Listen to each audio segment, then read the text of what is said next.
Sa ngalan ng Ama at ng Anak at ng Espiritu Santo. Amen. Amen. Sumainyo ang Panginoon. At sumainyo rin. Aminin natin at pagsisihan ang ating mga nagawang pagkakasala.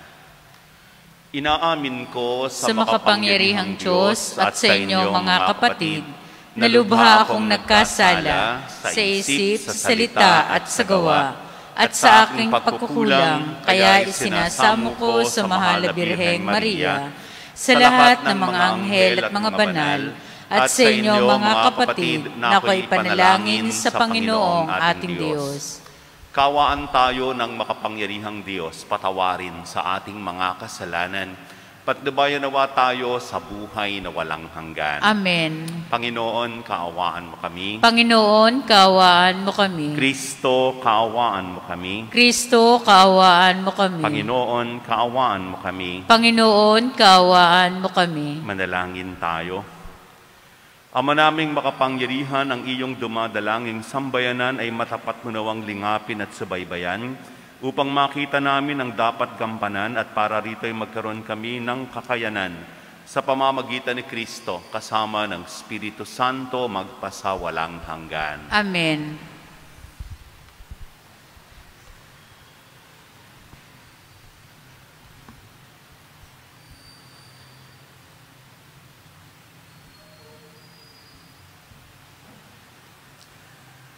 Pagbasa mula sa sulat sa mga Hebreo. Hindi sa mga anghel ipinailalim ng Diyos ang sanglibutan na nooy kanyang lilikhain. Ang sanlibutang tinutukoy namin. Sa halip ay ganito ang patunay sa isang bahagi ng kasulatan. Ano ang tao upang siya'y iyong alalahanin, o ang anak ng tao upang iyong pangalagaan? Sandaling panahong siya'y binaba mo kaysa mga anghel.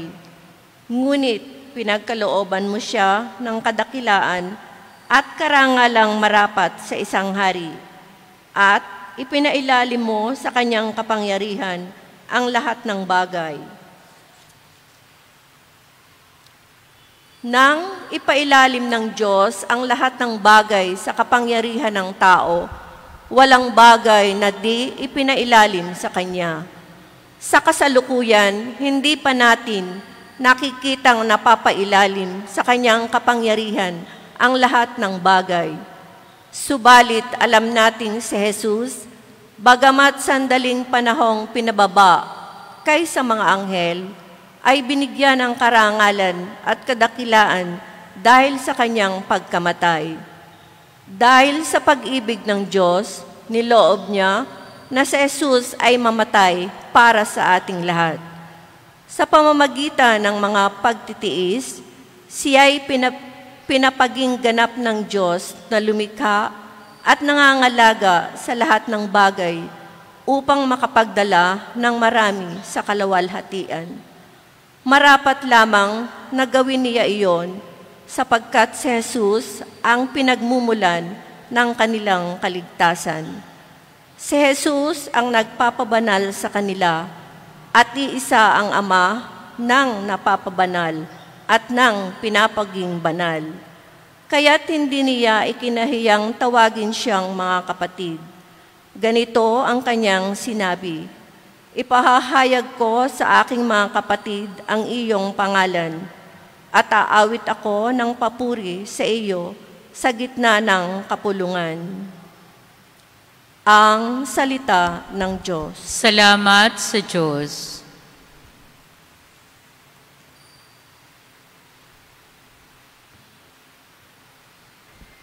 Salmong tugunan, pinamahala sa anak ang ginawa niyang lahat. Pinamahala sa anak ang ginawa niyang lahat. Ikaw, upuon, Panginoon namin, laganap sa lupa ang iyong luningning. Ano nga ang tao upang iyong alalahanin? Ay ano nga siya na sukat mong kalingain? Pinamahala sa anak ang ginawa niyang lahat. Nilikha mo siya na halos kapantay ng iyong luningning at kadakilaan. Pinamahala mo sa buong daigdig sa lahat ng bagay, malaki't maliit. Pinamahala sa anak ang ginawa niyang lahat. Mga baka't tupa, hayop na mabangis, at lahat ng ibong nasa himpapawid, at maging sa isda sa lalim ng tubig. Pinamahala sa anak ang ginawa niyang lahat.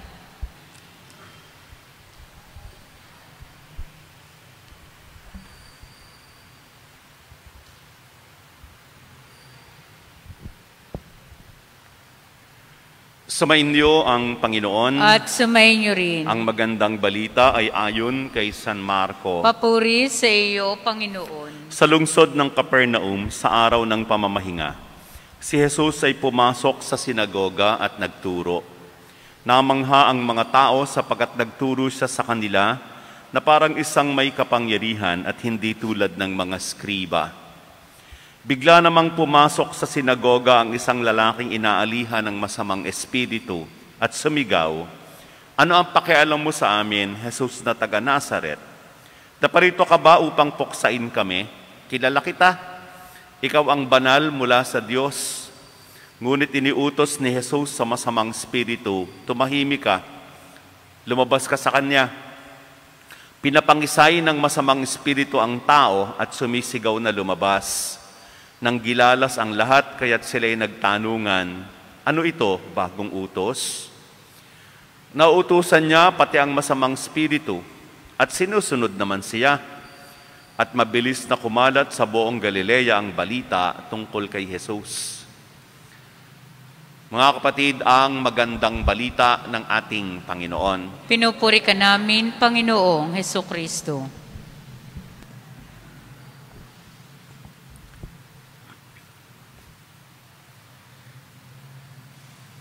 Sa ating unang pagbasa na tumutugma sa Salmong Tugunan,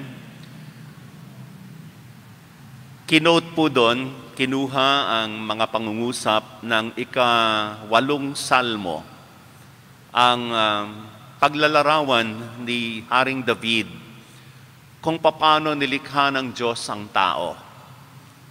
Binigyan ng karangalan higit kaysa anumang karangalan ng anumang nilalang sa daigdig. Pinapamahala sa lahat ng bagay sa daigdig at ginawang mababa lamang ng konti kaysa anghel na para ng mga anghel. Ito ang tao, no? Kinakanta natin yan eh.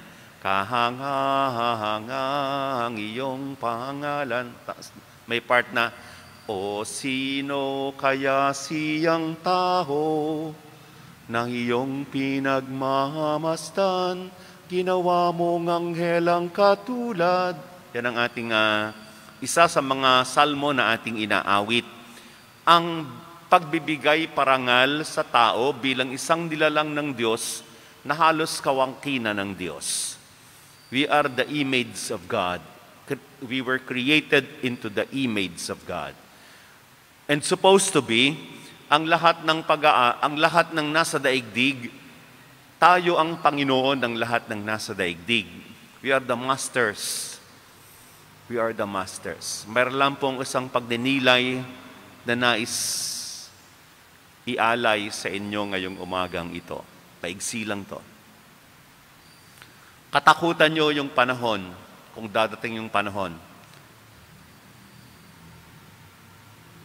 na ang iyong pag-aari ang siyang magmamay-ari sa iyo. Ulitin ko. Katakutan mo kung dadating yung panahon na ang iyong pag-aari ang siyang magmamay-ari sa iyo. Be afraid when that day would come that your possessions would start possessing you.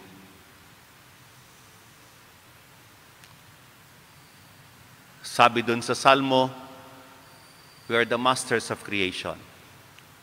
Pero kapag dabating tayo sa yugto na we become slaves of creation, nakatatakot ito.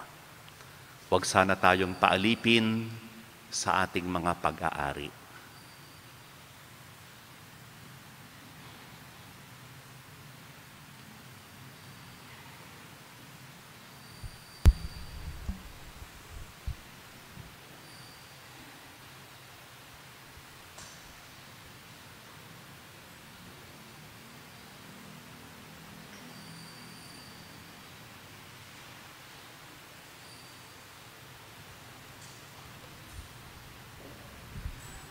Kapuri-puri ka, Diyos, Amang lumikha sa sanglibutan, sa iyong kagandahang loob, naririto ang aming mayaalay mula sa lupa. Bunga ng aming paggawa ang tinapay na ito para maging pagkaing nagbibigay buhay. Kapuri-puri ang pong may kapal ngayon at kailanman.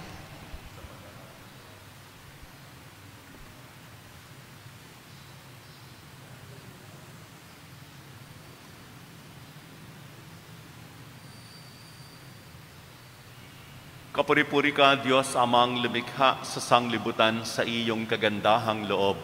Naririto ang aming mayaalay mula sa katas ng ubas, bunga ng aming paggawa ang alak na ito, para maging inuming nagbibigay ng iyong Espiritu. Kapuri-puri ang pong may kapal ngayon at kailanman. Magsitayo po ang lahat.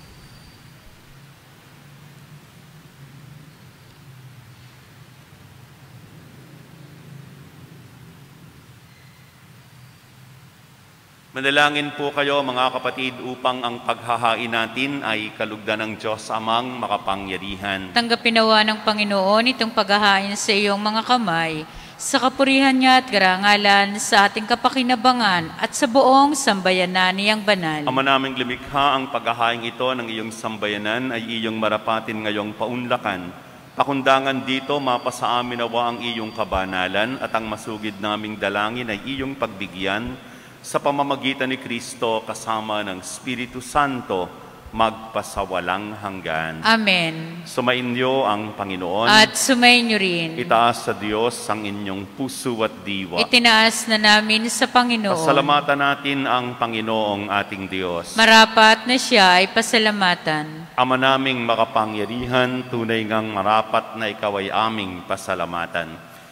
Ikinalulugod mong likhain ang sanglibutan na iyong pinagbabago at idinarangal sa pamamagitan ng iyong anak na kinalulugdan, kaya't utang na loob ng iyong mga itinatangi at ng mga banal na kapiling mong lagi ang iyong paggiliw at pagkakandili. Kaya kaisa ng mga anghel na nagsisiawit ng papuri sa iyo, nang walang humpay sa kalangitan, kami nagbubunyi sa iyong kadakilaan. Banal ka poong may kapal, banal ang iyong pangalan, banal ang iyong kaharian. Langit, lupa'y nagpupugay sa iyong kadakilaan. Dinadakila ng lahat ang naparito mong anak, na siyang nagmulat sa bulag, sa pilay ay nagpalakad at nakiramay sa lahat. Ama naming banal, ikaw po ang bukal ng tanang kabanalan, kaya't sa pamamagitan ng iyong Espiritu gawin mong banal ang mga kaloob na ito upang para sa amin ay maging katawan at dugo ng aming Panginoong Hesukristo. Bago niya pinagtiis ang kusang loob na maging handog, kinuha niya ang tinapay, pinasalamatan kaniya, pinaghati-hati niya iyon, ibinigay sa kaniyang mga alagad at sinabi, tanggapin ninyong lahat ito at kainin. Ito ang aking katawan na ihahandog para sa inyo.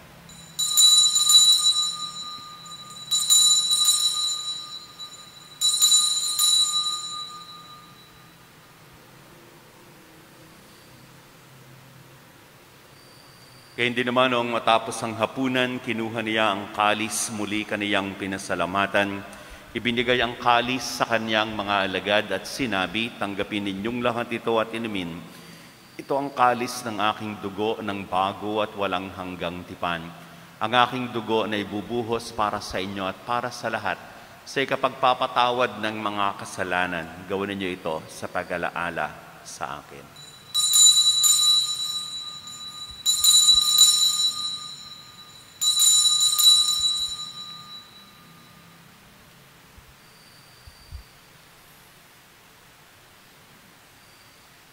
Pagbunyi natin ang misteryo ng pananampalataya. Si Kristo'y namatay, si Kristo'y nabuhay, si Kristo'y babalik sa wakas ng panahon. Ama, ginagawa namin ngayon ang pag-alala sa pagkamatay at muling pagkabuhay ng iyong anak.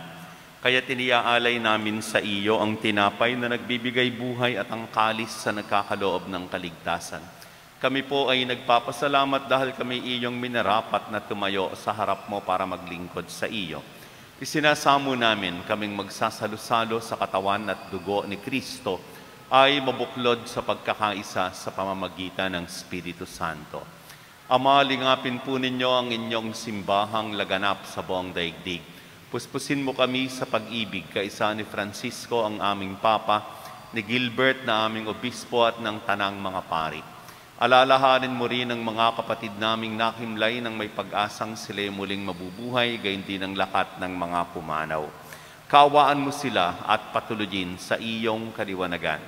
Kaawaan mo at pagindapatin kaming lahat na makasalo sa iyong buhay na walang wakas.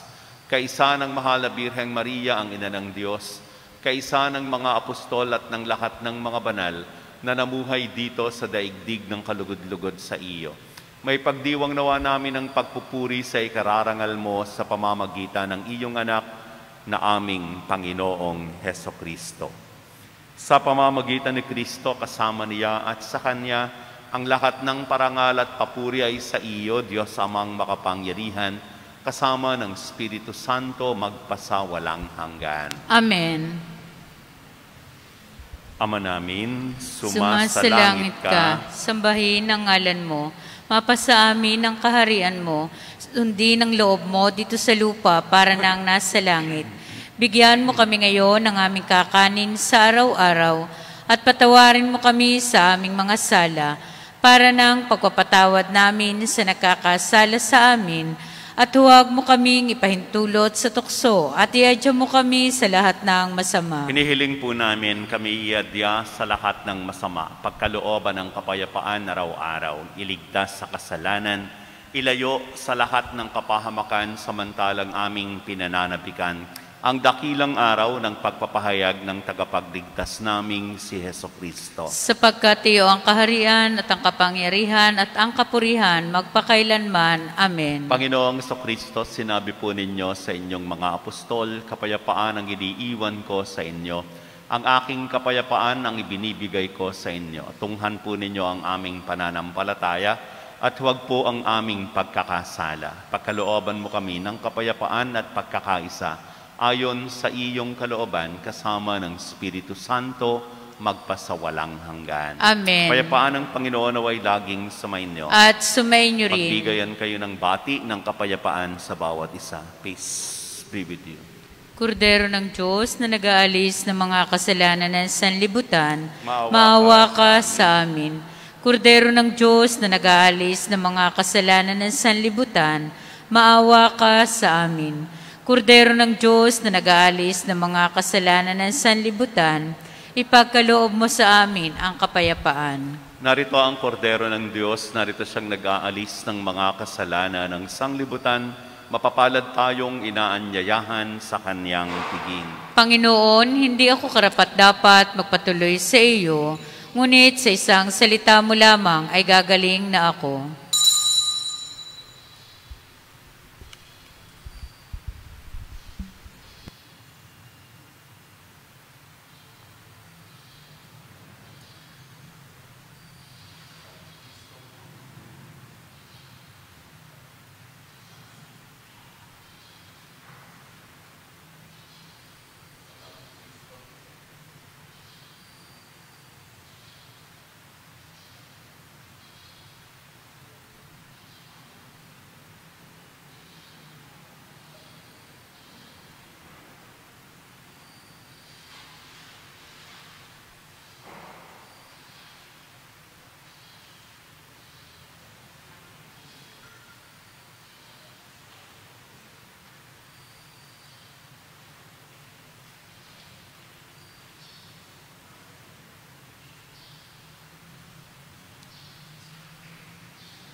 Magsitayo po ang lahat. Manalangin tayo. Ama naming mapagmahal, hinihiling namin kami pagbigyan, pakundangan sa iyong dulot na pakikinabang. Ipagkaloob mong ikaw ay aming paglingkuran sa pamumuhay namin sa paraang iyong kinalulugdan sa pamamagitan ni Kristo kasama ng Espiritu Santo magpasawalang hanggan. Amen. Sumainyo ang Panginoon. At sumainyo rin. Pagpalain tayo ng makapangyarihang Diyos Ama at Anak at Espiritu Santo. Amen. Tapos ng misa, humayo tayong mapayapa. Salamat sa Diyos.